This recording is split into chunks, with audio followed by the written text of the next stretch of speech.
अस्सलाम वालेकुम class, welcome back to my YouTube channel educate 48। आज हम सॉल्व करने वाले हैं क्लास 6 के फर्स्ट चैप्टर की एक्सरसाइज।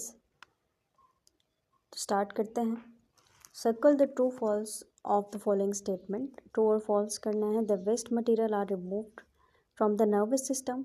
अब कह रहे हैं कि जो हमारा वेस्ट होता है बॉडी का वो नर्वस सिस्टम से रिमूव होता है, नहीं फॉल्स। ठीक है, नर्वस सिस्टम दिमाग का चीज़ है, उसका वेस्ट से कोई लेना देना नहीं। सेकंड है hydra is a unicellular organism, ये भी फॉल्स है। हाइड्रा मल्टी सेल्युलर ऑर्गेनिज्म, हम पढ़ के आ रहे हैं पीछे। Objective lens is use to focus and enlarge the specimen, microscope के टॉपिक में ये पढ़ा था, ये ट्रू है। Chromosomes pass down from parents to offspring, अब हमने पढ़ा था कि न्यूक्लियस के अंदर क्रोमोसोम पाए जाते हैं और क्रोमोसोम जो है वालिदैन से बच्चों में आते हैं, तो ये भी ट्रू है। A system consists of a group of tissues work together to perform a particular function. एक सिस्टम कह रहे हैं कि जब टिश्यूज़ आपस में काम करते हैं तो एक पर्टिकुलर हमारी बॉडी फंक्शन करती है, तो ये फॉल्स है। हमने पढ़ा था टिश्यू नहीं ऑर्गन, ठीक है, ऑर्गन मिलकर ऑर्गन सिस्टम बनाते हैं और हमारी बॉडी फिर पूरा ऑर्गेनिज्म बनता है। तो ऐसे हमारी बॉडी काम करती है, ये हमने लास्ट टॉपिक्स में पढ़ा था। जिन्होंने मेरी वीडियोस नहीं देखी पीछे वाली, वो सारी वीडियोस देख कर आएँ। अगर आपने वीडियोस देखी होंगी तो ये आपसे एक्सरसाइज बहुत अच्छे से खुद हो जाएगी। सेकंड है सर्कल द बेस्ट आंसर, इनमें से जो सही आंसर है उन पर टिक करना है। Which of the following substance ट्रेप्स sunlight, इनमें से चारों में से कौन सी चीज़ है जो सनलाइट को कैच करती है। अब जिन्होंने पढ़ा हुआ होगा ये, उन्होंने फ़ौरन जवाब दिया होगा। फर्स्ट है सेल्यूलोस। सेल्यूलोस क्या होता है? सेल्यूलोस आपको पता है, इसकी प्लांट की सेल वॉल बनी होती है सेल्यूलोस से। और सेकंड है क्लोरोफिल, थर्ड है साइटोप्लाज्म और चौथा है सेल सेप। अब देखें, सेल सेप जो है वैक्यूल में पाया जाता है, साइटोप्लाज्म में क्लोरोफिल पाया जाता है, ठीक है, सी में डी पाया जाता है। साइटोप्लाज्म में क्लोरोफिल पाया जाता है और जो क्लोरोफिल है वो सनलाइट को कैच करने में मदद करता है, तो मतलब है इसका आंसर बी, ठीक है, क्लोरोफिल। अगला देखें, which row incorrectly shows the difference between plant and animal. कह रहे हैं कि इन चारों में से कौन सी ऐसी है जो कि गलत बता रही है प्लांट और एनिमल्स के बारे में। पहला बता रही है it does not contain chlorophyll, और प्लांट्स में क्या होता है, it contain chlorophyll, chloroplast. Animal cell में कह रहे हैं कि एनिमल सेल में क्लोरोप्लास्ट नहीं होता, प्लांट सेल में क्लोरोप्लास्ट होता है, तो ये सही बात है। इट हैज़ स्मॉल वैक्यूल्स, भी बोल रहा है कि एनिमल्स में स्मॉल वैक्यूल्स होते हैं। It has one large vacuoles, और प्लांट में बड़े वैक्यूल्स होते हैं, ये भी सही बोल रहा है। It has a thin line of cytoplasm, animal cell में कह रहे हैं कि एक साइटोप्लाज्म की पतली लाइन होती है, जबकि प्लांट सेल में कह रहे हैं कि साइटोप्लाज्म की मोटी लाइन होती है। डी में क्या कह रहे हैं, it has only one layer cell membrane, जानवरों के पास सिर्फ एक लेयर होती है सेल मेम्ब्रेन की, प्लांट के पास दो लेयर होती हैं सेल मेम्ब्रेन और सेल वॉल, ये सही कह रहा है। सी इसका गलत है, ठीक है। It has a thin layer of cytoplasm, नहीं, एनिमल सेल्स के पास साइटोप्लाज्म ज़्यादा होता है, क्योंकि हमने पढ़ा होगा, हम पीछे पढ़ के आए एनिमल और प्लांट सेल, इस पर तकरीबन 2 वीडियोज़ है मेरी, छोटी छोटी सी हैं बट सारा डिटेल है। तो इसमें हमने ये पढ़ा था कि जो है एनिमल का जो वैक्यूल्स होते हैं वो छोटे छोटे होते हैं और न्यूमीरियस होते हैं, सेल में काफ़ी ज़्यादा तादाद में होते हैं, तभी वो क्या करता है कि साइटोप्लाज्म को ज़्यादा जगह देता है। जबकि प्लांट सेल में क्या होता है, प्लांट सेल में ये होता है कि वैक्यूल ज़्यादा जगह घेरता है, जिससे साइटोप्लाज्म कोनों कोनों में चला जाता है। तो इसका जो आंसर है वो है सी, ठीक है, सी गलत है इनमें। अब है give brief answers of the following question. क्या है पहला, why do scientist use microscope, scientist microscope क्यों यूज़ करते हैं। मैं आपको बुक में से इसका आंसर दे दूँगी, आपके लिए ज़्यादा आसान होगा। साइंटिस्ट माइक्रोस्कोप इसलिए यूज़ करते हैं ताकि वो टाइनी चीज़ों को मैग्नीफाई करके देख सकें, ठीक है, माइक्रोस्कोप के टॉपिक में होगा इसके, यहाँ से नोट करें।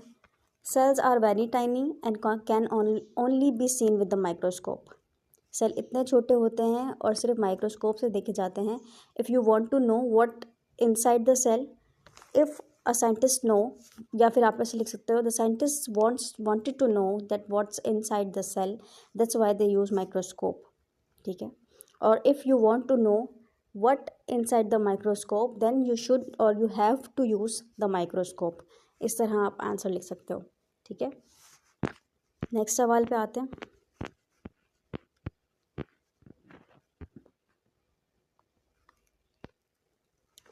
Define the following terms with example, multicellular organism और ऑर्गन।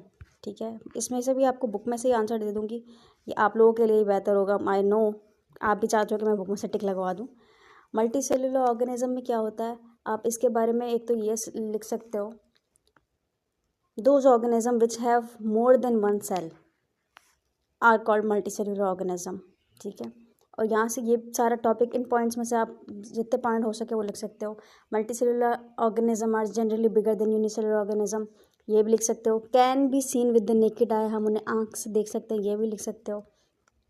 ये भी लिख सकते हो अगला पॉइंट जो है, being multi cellular each type of cell has a specific job to do, this make a cell more organised. हर सेल की अपनी जॉब होती है करने की। Multi cellular organism have different type of cell, अलग अलग तरह के सेल होते हैं। एग्जाम्पल भी आपको देंगे तो ये एग्जाम्पल लिख सकते हो आप।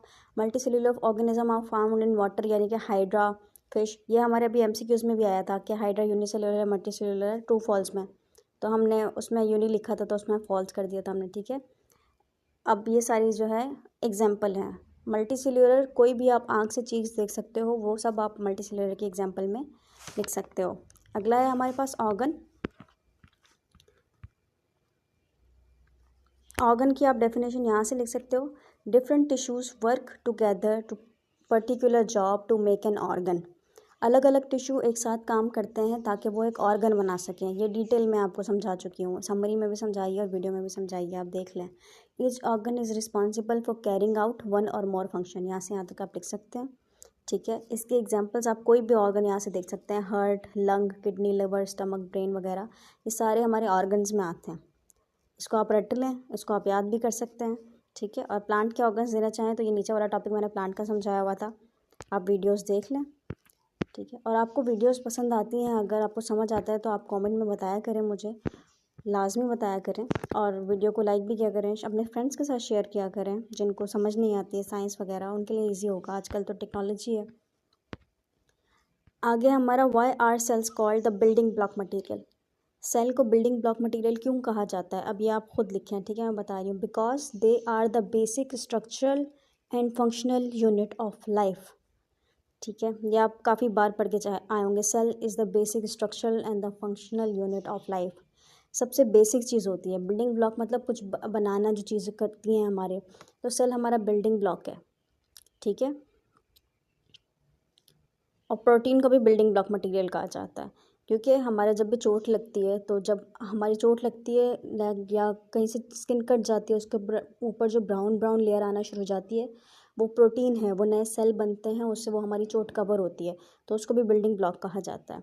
और नए सेल बनते हैं, इससे ह्यूमन भी ग्रो करते हैं, और हमारी ऑर्गन्स वगैरह भी जो है अच्छे से काम करते हैं नए सेल के बनने से, तो इसलिए सेल्स को भी बिल्डिंग ब्लॉक कहा जाता है। अब चौथा है, draw a flow chart of to show the cellular hierarchy from cell to organ system to digestive system in human। कह रहे हैं कि आप सेल्यूलर हायरार्की बताएं, जो कि हमने लास्ट वीडियो में पढ़ा था।